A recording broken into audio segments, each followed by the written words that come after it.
이 땅의 자연은 저마다의 이야기를 품고 있습니다.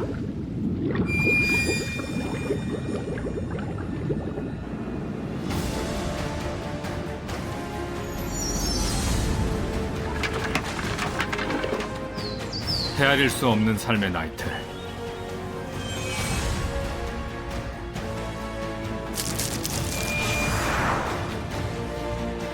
날아간다!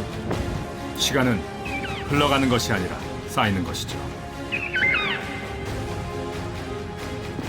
자연의 부름 앞에 모든 삶은 흔적을 남깁니다.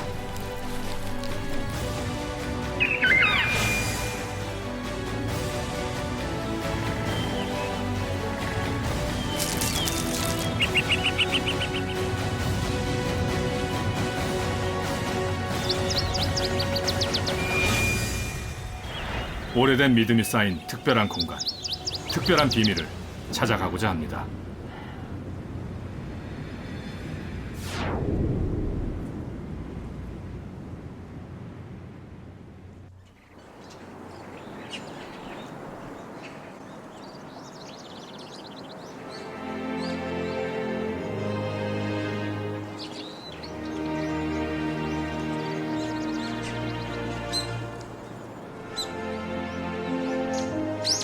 북악산에서 시작된 가을이 어느새 은봉자락을 타고 내려와 서울 복판에 거대한 단풍의 섬을 만듭니다.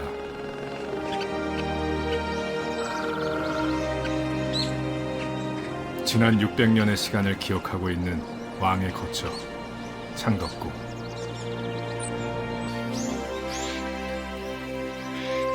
그 뒤란에 왕이 사랑했던 비밀의 숲이 있습니다. 단풍으로 둘러싸인 이 정자에 앉아 왕은 어떤 생각을 하곤 했을까요?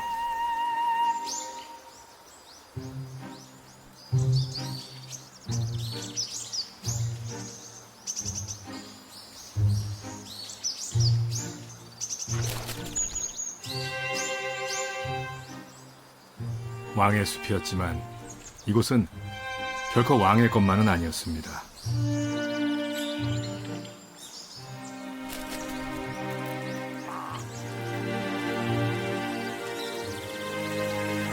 숲에 바람처럼 흐르는 자연의 순리. 왕도 때로는 자신이 가진 모든 짐을 내려놓고 한 마리의 새처럼 헐헐 날고 싶었을 것입니다.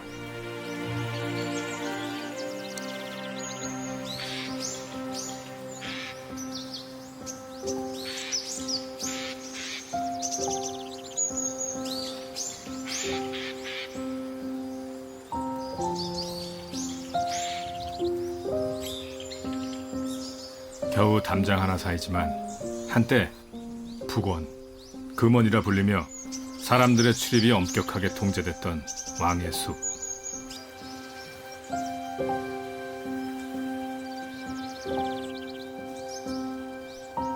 이 숲이 조성된 것은 조선 태종 때였습니다. 경복궁을 마다하고 창덕궁을 새로 지은 태종은 곧바로 이렇게 명했죠. 후원에 소나무를 가득 심도록 하라.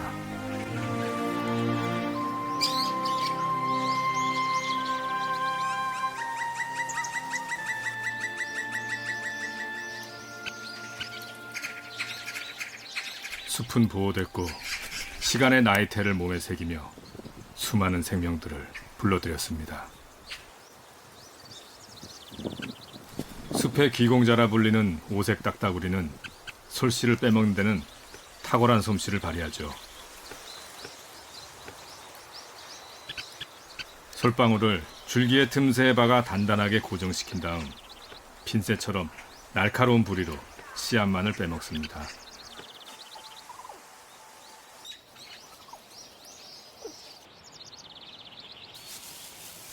청설모 역시 매일 고개사의 솜씨로 나무 사이를 녹아며 마른 솔방울을 즐겨 먹곤 하죠.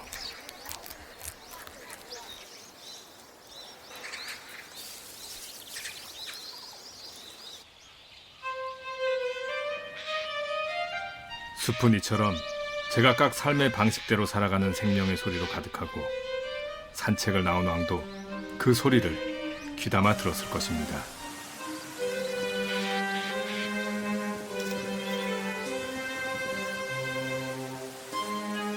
왕에겐 자연의 이치와 인간의 삶이 얼마나 조화롭게 연결되어 있는지를 실감하는 숲이었죠.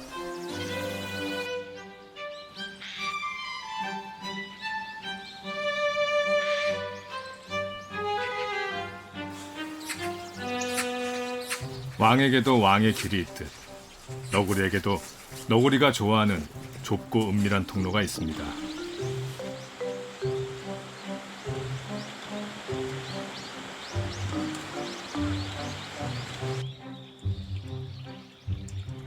산책을 나온 왕이 목을 축였다는 왕의 우물.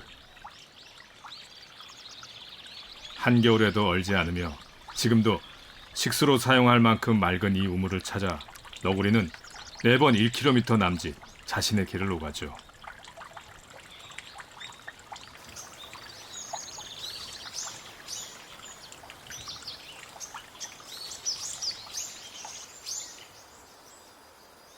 한때는 왕의 길이었으나 지금은 너구리의 몫이 돼버린 길.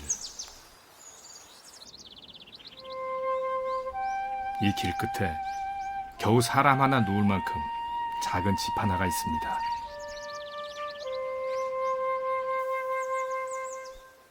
일찍이 효명세자는 이곳에 서생의 공부방보다 더 작은 독서체를 마련하고 창밖을 보며 속세의 잡다한 생각을 물리치곤 했죠.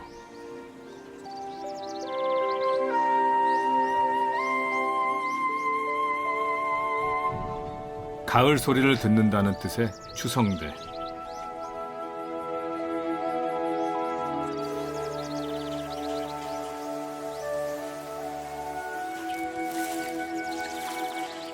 효명세자에겐 이 모든 소리 하나하나가 사사롭지 않았을 것입니다.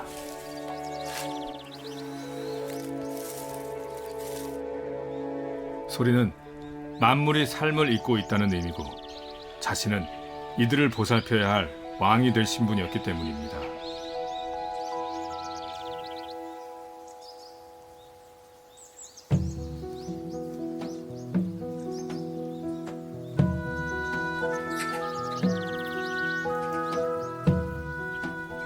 후원에 설치되어 있는 앙부 일구. 왕들은 시간을 담아내는 가마솥이란 뜻의 이 시계를 궁궐 주변에 설치하여 백성들에게 시간과 계절의 변화를 알렸죠.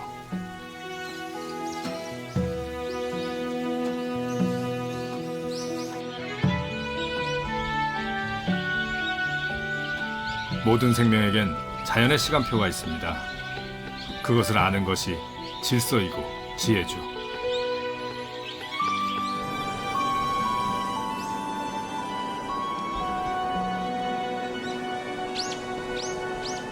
조선 태종 때 이궁으로 지어졌으나 임진왜란으로 경복궁이 소실되자 260년 정궁의 무게를 감당해왔던 곳.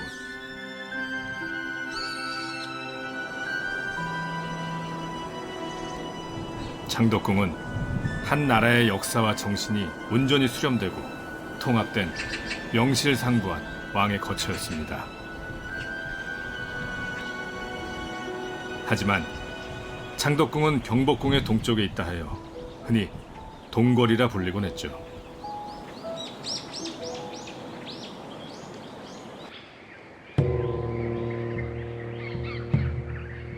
1800년대 초 궁궐의 모습을 담고 있는 동궐도. 동궐도 속엔 무려 2800그루가 넘는 나무가 손에 잡힐 듯 그려져 있습니다.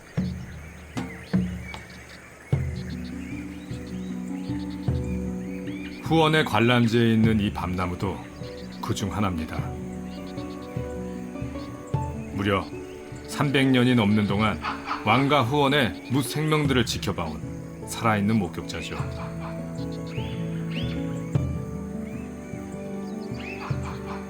밤나무는 늘 풍성합니다. 열매도 많이 매달지만 줄기에도 많은 것을 품고 있습니다. 오색 딱따구리는 부리로 껍질을 쪼아 미세한 진동을 감지해 사냥하죠.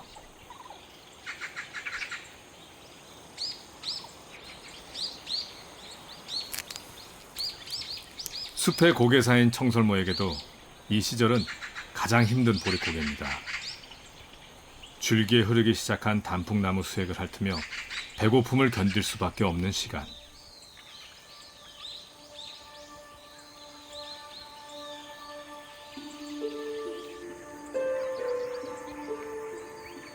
그러나 자연의 시간은 아무리 비밀스러운 후원이라도 어김없이 찾아옵니다.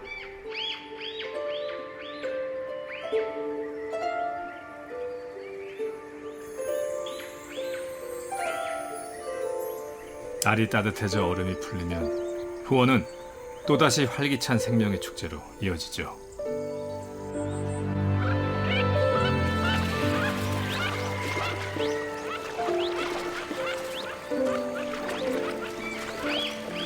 후원의 연못에 가장 먼저 초대된 손님은 원앙입니다. 짝짓기철이 되면 원앙은 멋진 날개춤으로 마음에 드는 상대를 유혹하죠.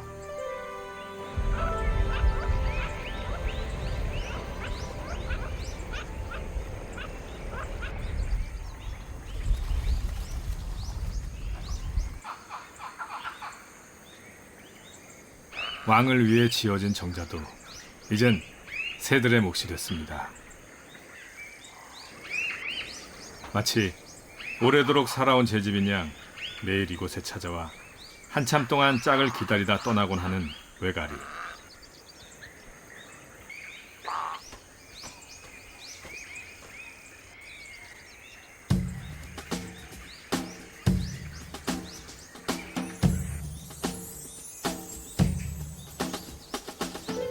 자연의 순리대로 흘러가는 정원과 그 정원을 만나러 가는 왕의 산책.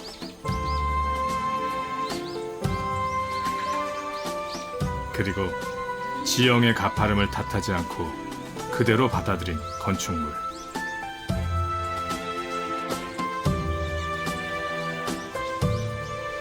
창덕궁을 위에서 내려다보면 여느 궁궐과 확연히 다름을 알 수 있습니다.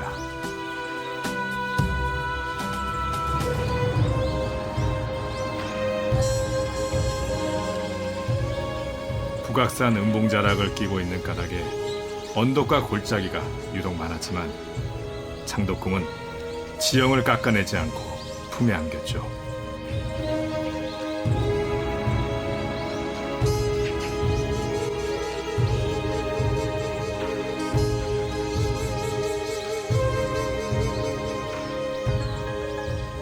창덕궁의 대표적 건축물인 인정전. 국가의 각종 공식적 의전 행사가 열렸던 이 건축물의 중앙엔 왕의 옥자가 있습니다. 나라의 운명을 책임진 왕은 과연 어떻게 행동했던 것일까요?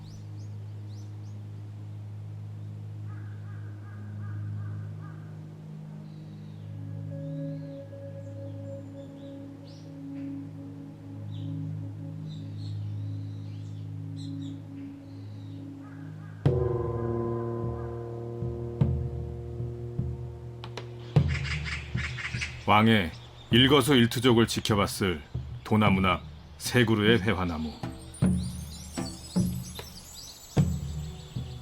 예로부터 회화나무는 삼공 또는 삼정승의 나무라 불렀습니다. 기골이 장대하고 품이 넓어 가문과 학문의 번창을 의미한 나무였기에 궁궐 정문에 심어 만백성에게 가르침을 주려는 의도였죠. 그렇게 400년.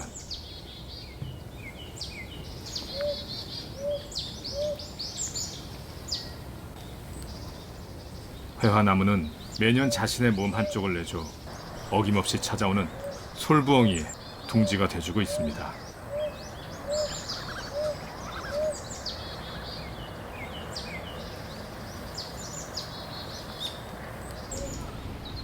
조선왕조실록에는 무려 130번 가까이 부엉이에 관한 기록이 남아있죠. 깊은 밤 글 공부하던 왕이 들었을 부엉이 소리.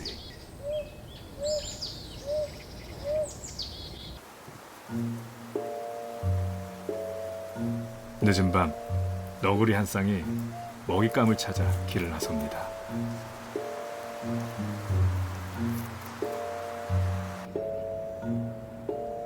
인적이 드문 이때가 야행성인 솔부엉이와 너구리에겐 활동하기 가장 좋은 시각이죠.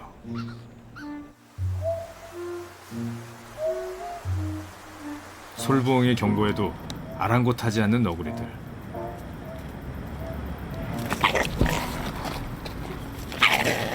그러나 먹잇감 앞에선 어쩔 수 없이 야생의 본능을 드러내고 맙니다.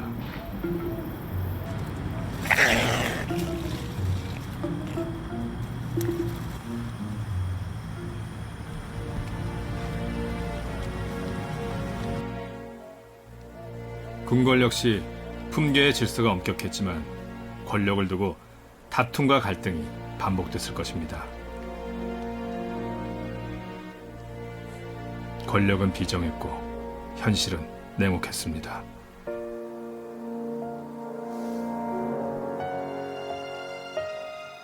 이런 현실 속에서 조화와 균형을 이끌어내는 건 왕의 몫이었습니다. 그만큼 왕의 책무는 막중했습니다.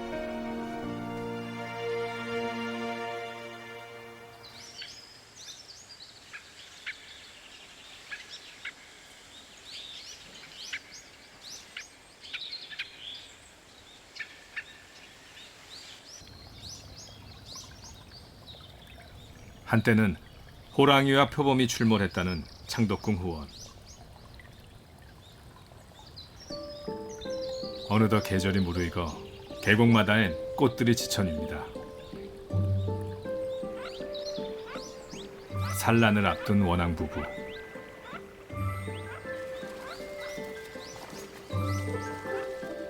원앙이 계곡을 뒤지며 찾는 것은 무엇일까요?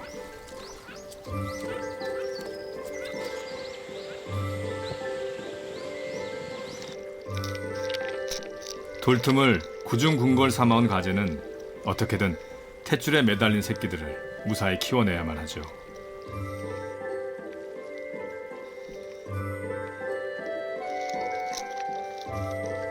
가재에게 무서운 사냥꾼은 원앙이지만 원앙도 사냥감이 될 수 있습니다.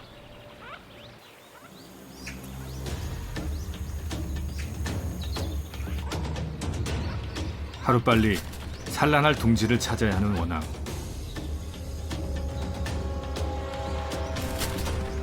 원앙에겐 물 밖으로 나온 이때가 가장 위험합니다.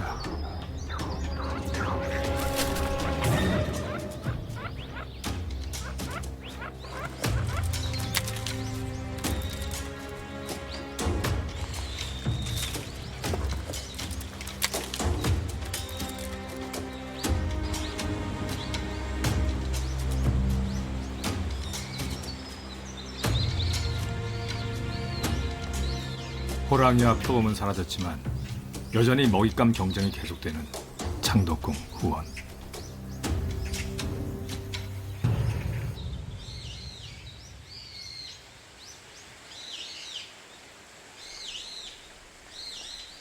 세조 때부터 조성되기 시작한 창덕궁 후원은 정사에 지친 왕들의 휴식처이자 사생의 공간이었습니다.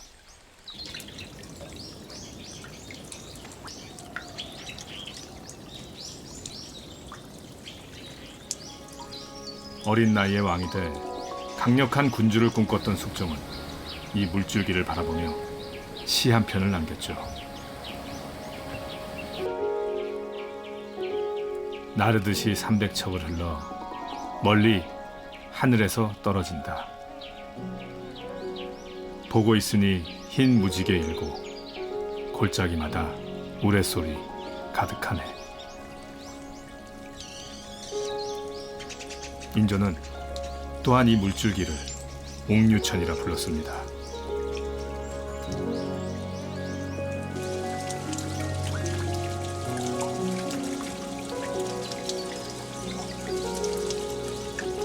왕이 꿈꿨던 최고의 가치는 하늘의 뜻과 자연의 질서가 만 백성에게 고루 미치는 것이었습니다. 왕이 직접 농사를 지어보는 것도 백성에게 모범을 보이는 일 중 하나였죠.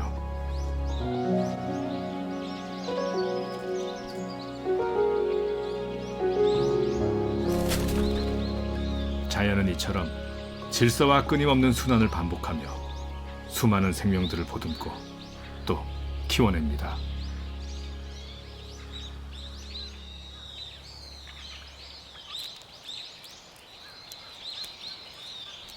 모심기가 끝난 논에 찾아온 벌.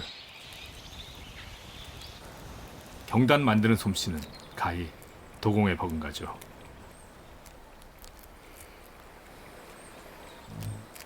온종일 논 귀퉁이에서 진흙과 씨름하며 경단을 빚는 이 도공들은 얼마 후면 자신들만의 멋진 왕궁을 완성할 것이며 그 안에 후손을 낳아 번식시킬 것입니다.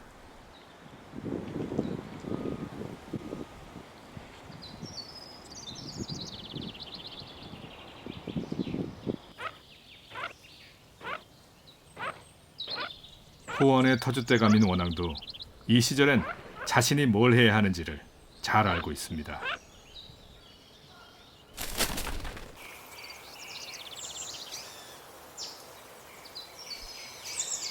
원앙 부부가 찾아낸 둥지는 200년 넘게 이 숲을 지켜온 오래된 느티나무.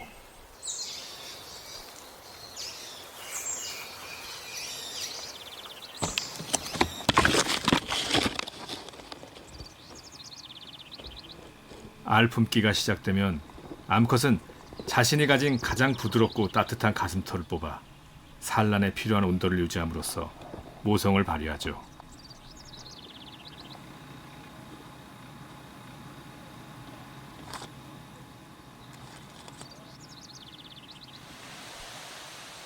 원앙이 알을 품듯 이 느티나무는 또 원앙을 품습니다. 자연은 이렇듯 품고 품음의 내리사랑을 통해 숲을 이룹니다. 인간의 삶도 다르지 않죠.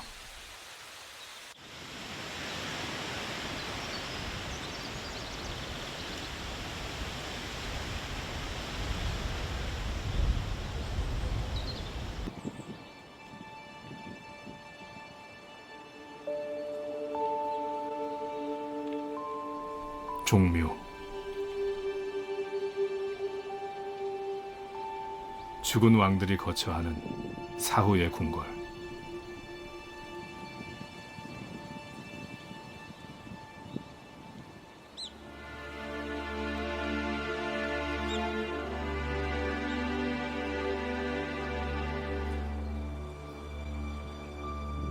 바닥에 깔린 박석의 위험이 숨소리조차 가로막는 것만 같습니다.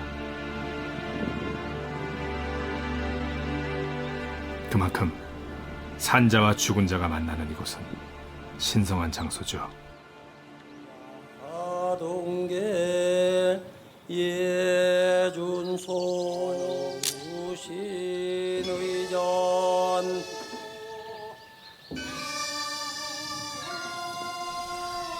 제례가 시작되면 죽은 왕의 영혼은 이 실로를 따라 살아있는 왕을 만나러 옵니다.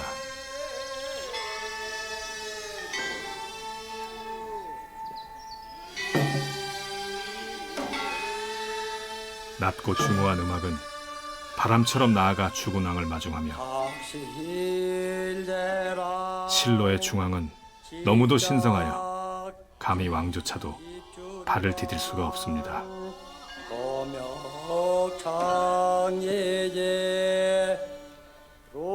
이런 의식을 통해 산자는 죽은 자를 받아들이고 죽은 자는 산자에게 왕의 책무를 전해주는 것이죠.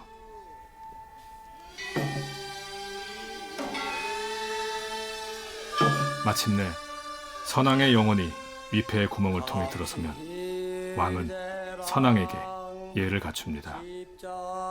왕의 신분으로 유일하게 허리를 굽히는 순간이죠.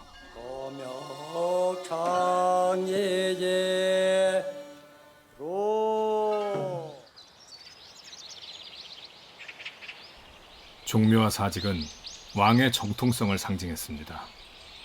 당연히 창덕궁과 이어진 종묘의 숲 역시 신성한 곳이었죠.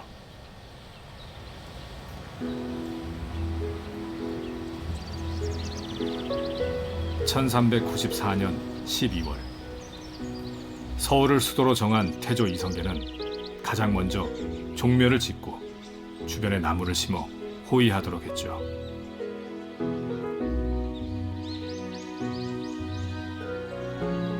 신성한 숲이었기에 꽃을 피우는 나무조차 심지 못하도록 했습니다. 대신에 효를 상징하는 밤나무와 가래나무가 숲에 채워졌죠.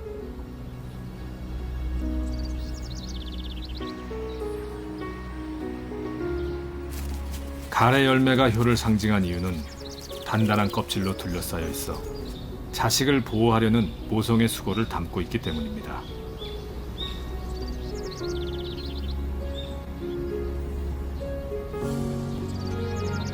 그렇게 600년 세월, 종묘는 숲을 품고 숲은 종묘를 품으며 오늘에 이르렀습니다.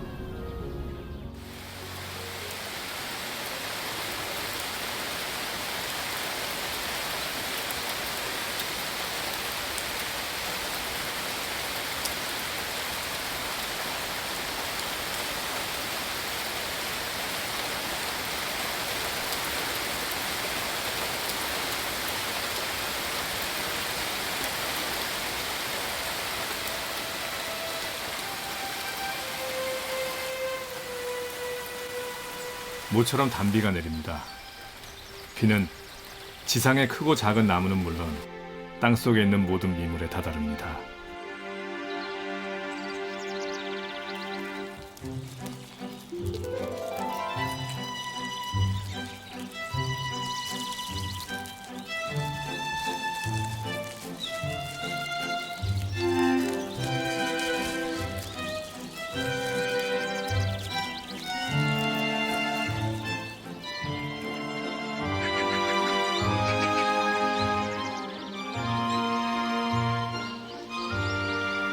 옛사람들은 농사야말로 하늘의 질서를 따르는 일이라 했죠.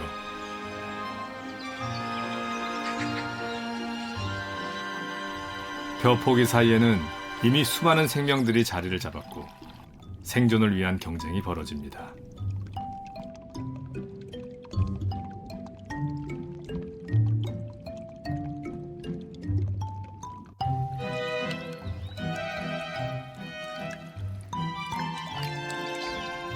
그리고 이런 경쟁을 통해서 벼가 성장할 수 있는 토양이 만들어지죠.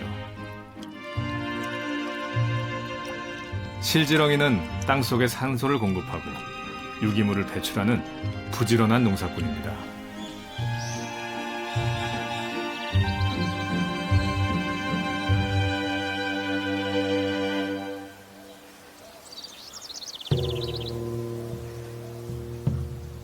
한때 100여 채에 달했다지만 지금 후원에 남아있는 건물은 40여 채.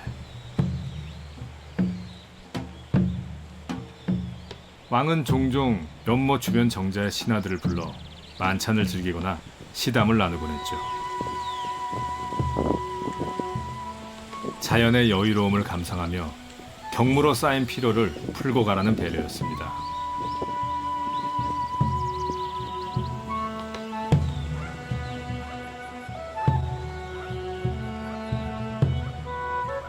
인간과 자연,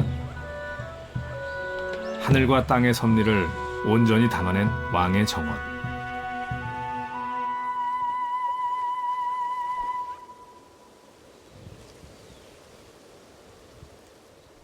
후원에 사는 원앙 부부에게도 마침내 때가 왔습니다.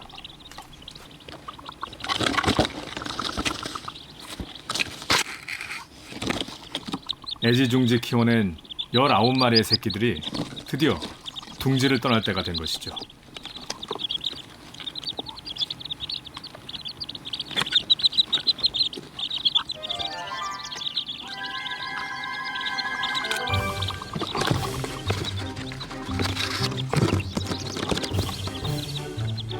(6미터가) 넘는 높이에서 망설임 없이 몸을 던지는 새끼들.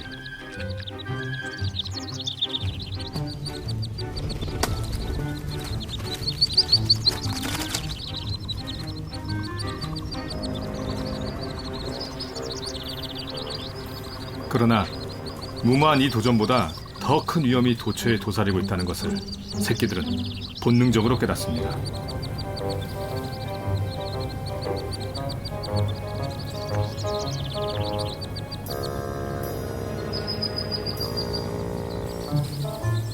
오로지 앞서가는 어미의 소리만이 새끼들을 이끄는 나침판이죠.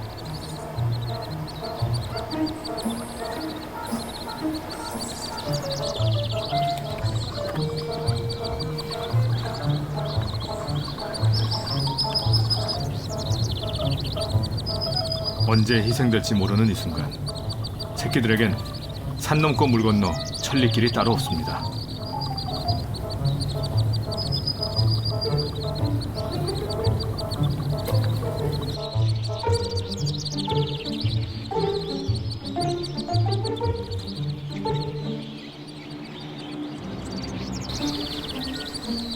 이윽고 몇 마리의 나고자가 생겼지만 13마리의 새끼들은 사선을 넘어 무사히 애련지에 도착합니다.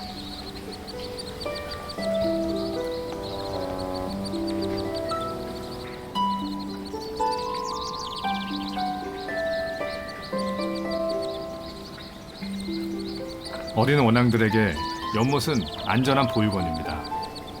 마음껏 먹고 놀 수 있으며 고양이 같은 적을 피할 수도 있죠. 이곳에서 성장한 새끼들은 어미처럼 건장한 숲의 일원이 될 것입니다.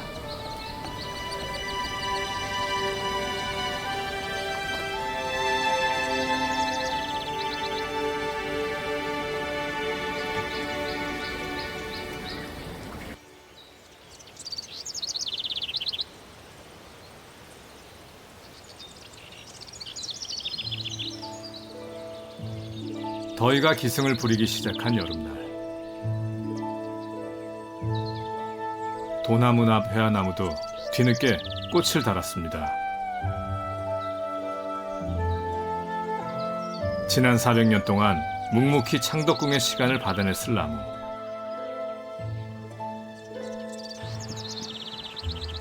그 많은 시절 동안 이 회화나무는 얼마나 많은 솔부엉이를 불러들였고 키워냈으며 또 내보냈을까요?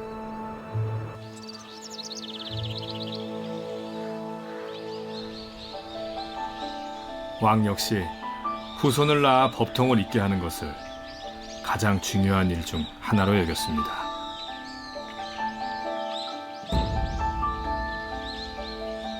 지금으로부터 160여 년 전에 있었던 헌종 가래. 헌종의 가래 모습은 당시의 문화를 알 수 있는 소중한 타임캡슐이죠. 본래엔 왕을 상징하는 의장과 문무백관을 비롯하여 궁중악대 등 300여 명이 등장합니다.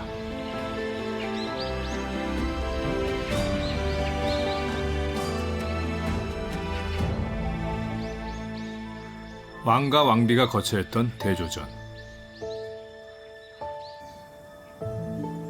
대조전은 왕제를 생산한다는 뜻입니다. 그래서 침전인 대조전은 다른 건축과 달리 2마리의 용이 있을 수 없다 하여 용마루를 얹지 않았죠.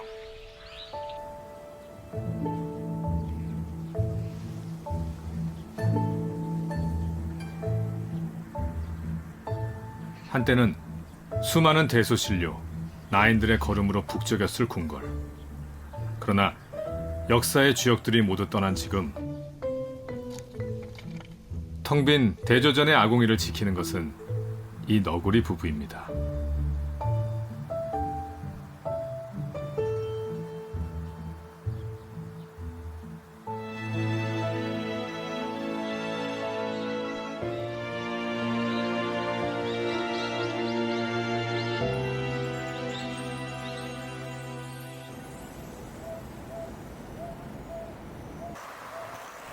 깊은 밤,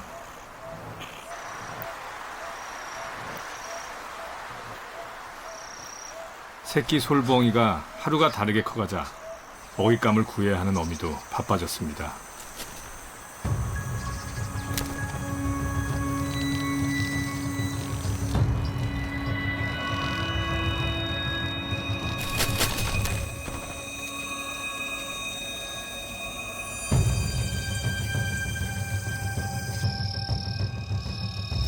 잡은 나방을 정성스럽게 다듬은 후에야 새끼들에게 물고 가는 어미.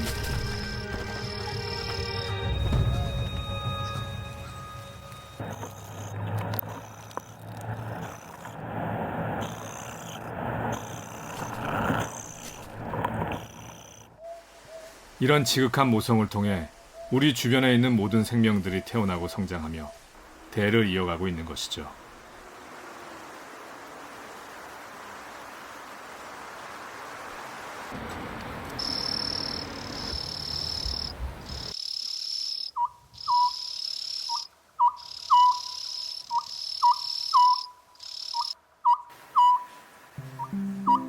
어둠을 틈타 너구리 가족이 외출을 준비합니다.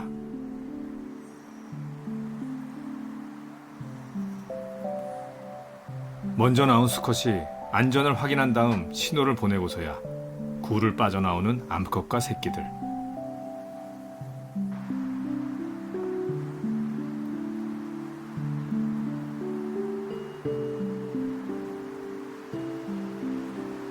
야행성인 너구리는 한 번에 너댓 마리의 새끼를 낳으며 암수가 부부의 인연을 맺으면 평생 함께 생활하는 것으로 알려져 있죠.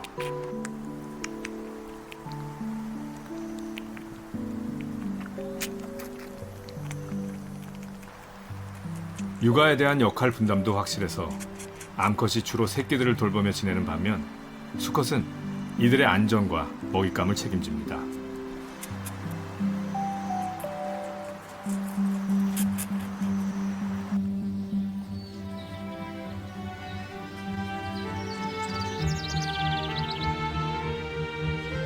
오늘은 수컷 너구리가 좀 더 멀리까지 가볼 생각인가 봅니다.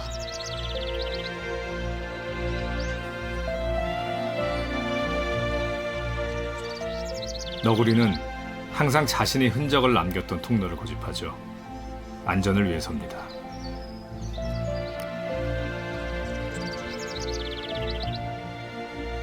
마침내 도착한 궁궐 귀퉁이의 공터. 부지런히 냄새를 맡아 적이 없는지를 확인한 다음 떨어진 살구를 먹이기 위해 암컷과 새끼들을 불러들입니다.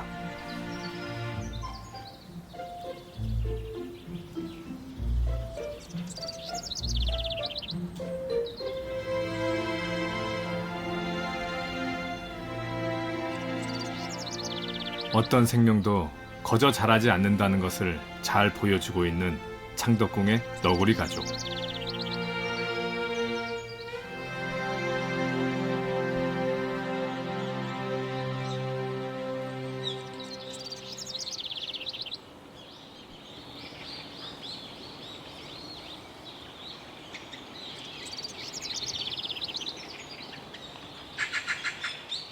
후원에 있는 300년 수령의 이 밤나무 역시 그저 자란 게 아니라 일찍이 세종의 명으로 심어진 밤나무의 후손입니다.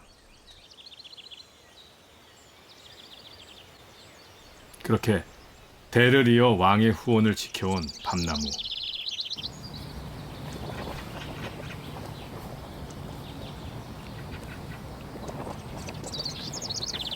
나무는 오늘도 가쁜 숨과 함께 수액을 내보내고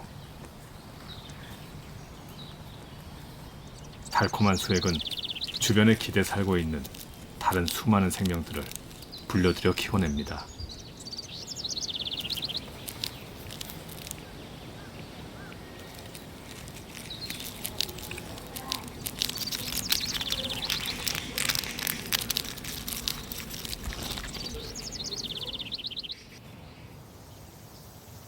이것이 우리가 보고 있는 한 나무의 생애죠.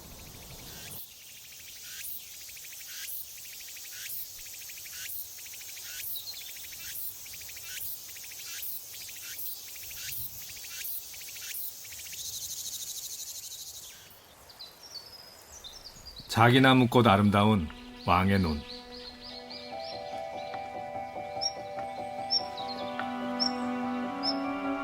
햇살 한 섬이 나락 한 섬이라고 농부들은 말하죠. 어느덧 고개를 내민 벼이삭과 녹음이 더해진 왕의 우물.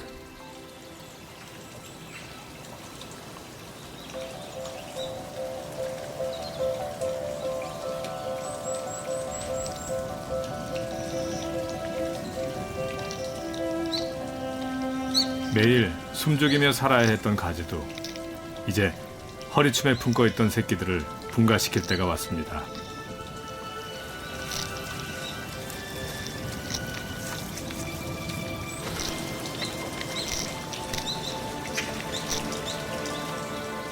사시사철 맑은 물줄기를 내뿜는 옥류천은 아직 어리고 연약한 이 새끼들이 무사히 성장할 수 있도록 자리를 마련해 주겠지요.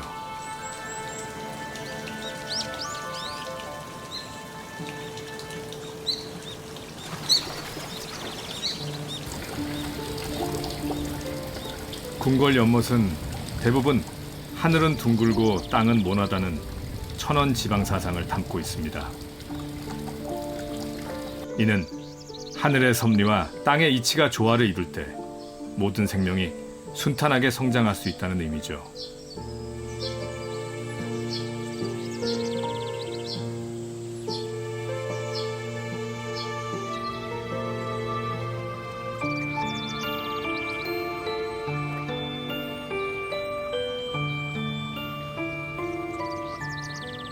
자연은 생명을 담아내는 그릇이고 생명은 자신을 품어주는 곳을 우주라 생각합니다.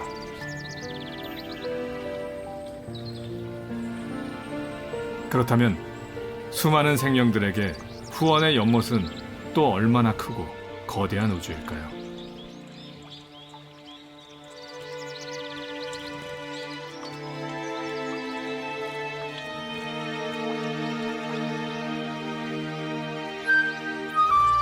일찍이 정조는 이곳 부용지 언덕에 건물 하나를 남겼습니다.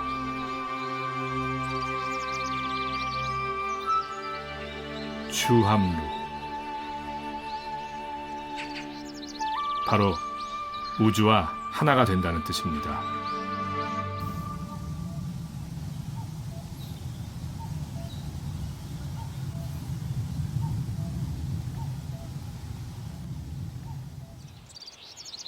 창덕궁은 조선 500년의 역사에서 무려 260년간 왕이 거주하는 정궁의 무게를 감당했고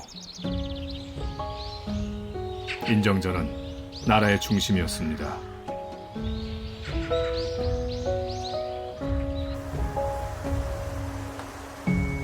정남쪽으로 앉아있는 왕의 거처를 중심으로 좌와 우가 나뉘었고 각종 법률과 기강이 세워졌죠. 그러나 왕이 진정으로 믿고 따른 것은 권위와 권력이 아닌 도도하게 흐르는 자연의 이치였습니다.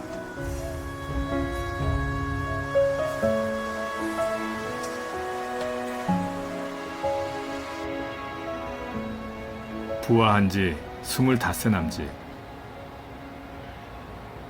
회화나무가 품고 있던 솔봉이 새끼도 어느덧 떠날 때가 됐습니다.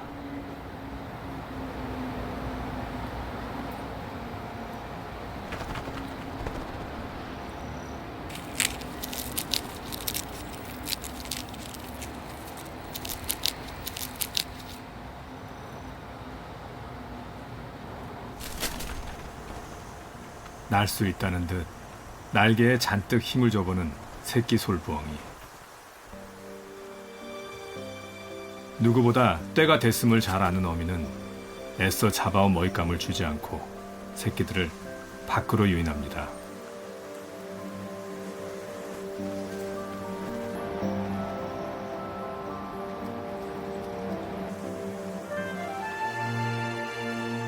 새끼의 첫 비행.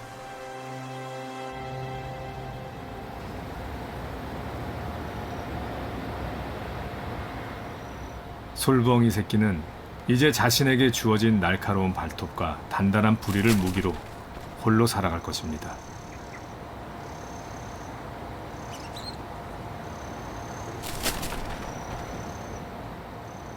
그리하여 내년이면 어미가 그랬던 것처럼 또다시 이곳 해화나무의 품으로 돌아오겠지요.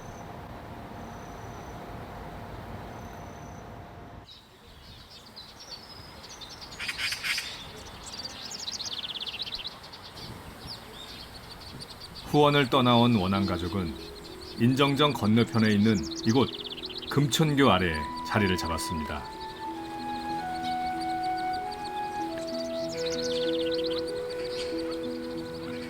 창건 당시 만들어진 금천교는 화재와 전란에도 훼손되지 않고 남은 창덕궁에서 가장 오래된 건축물이죠.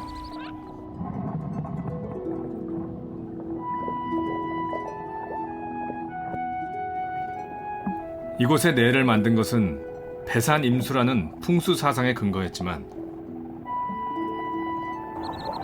원한 가족과 같은 생명들에겐 행복한 정원이었을 겁니다.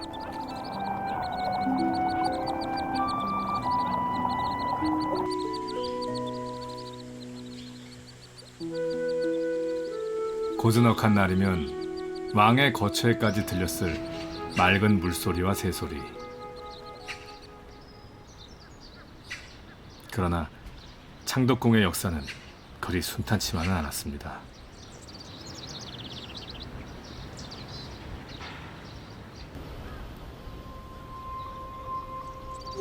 19세기 말 밀려오는 외세의 압박은 평화로웠던 창덕궁을 역사의 소용돌이로 끌고 갔죠.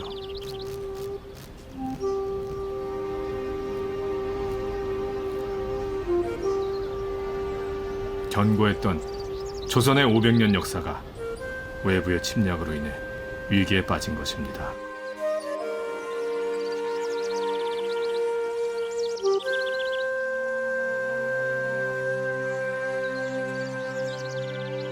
(1910년) 8월의 어느 더운 여름날, 일제의 압박에 굴복한 몇몇 대신들이 대조전 옆에 있는 이곳 흥복헌을 찾아옵니다. 이들은 갖고 온 문서를 황제인 순종 앞에 내밀었죠. 조선을 일제에 병탄한다는 내용이었습니다.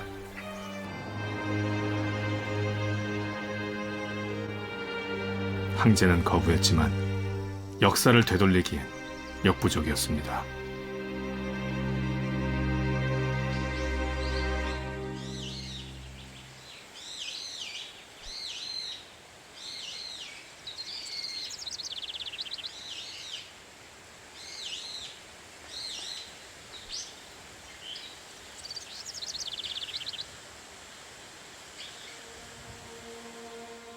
그러나 무엇보다 자연의 순리를 따랐고 순리 속에서 삶의 지혜를 얻고자 했던 조선이었습니다. 가을이 되면 왕은 이 별을 수확한 뒤 춘당별한 이름으로 신하들에게 하사했습니다. 하늘의 고마움을 만백성에게 알리라는 뜻이었죠.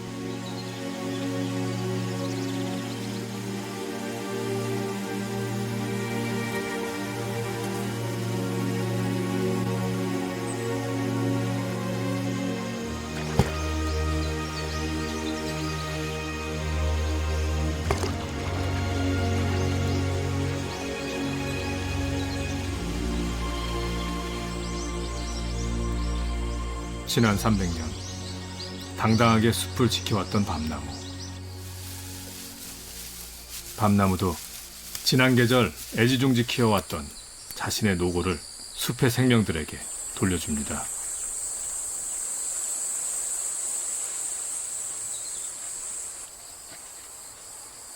청설모는 겨울을 위해 열매를 땅에 저장하고 다른 청설모는 저장된 그 열매를 또다시 노립니다.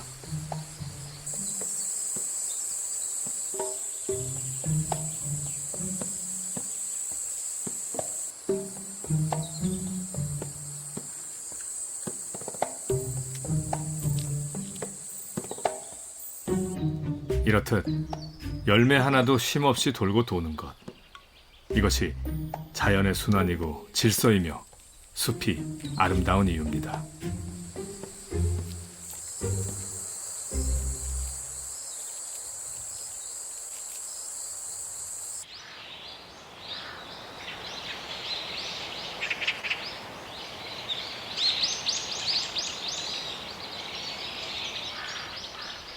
어느새 훌쩍 자란 너구리 새끼들이 어미와 함께 보금자리에서 제법 먼 후원까지 사냥을 나왔습니다.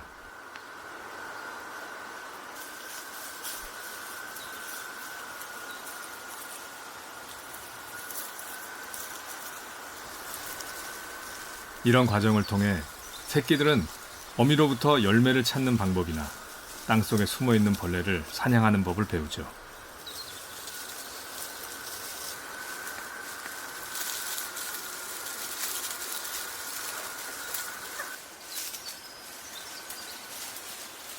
외부에 어떤 간섭도 없는 창덕궁 후원은 이 6마리 너구리 가족이 살아가기엔 가장 안전한 장소이자 가장 행복한 정원일 것입니다.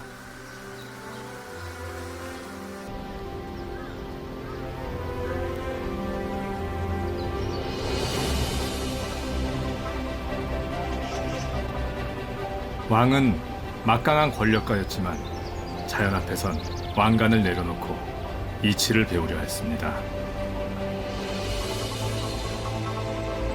궁에 자연을 담으려 했고 자연 속에서 지혜를 얻고자 했습니다.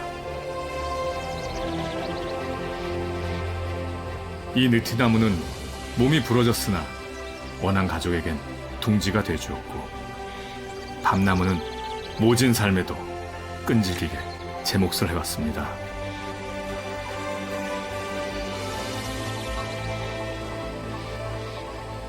이처럼 숲의 어떤 생명도 사사로운 것이 없기에 숲은 곧 백성과 같아서 어진 왕일수록 숲과 다투지 않는다고 했습니다.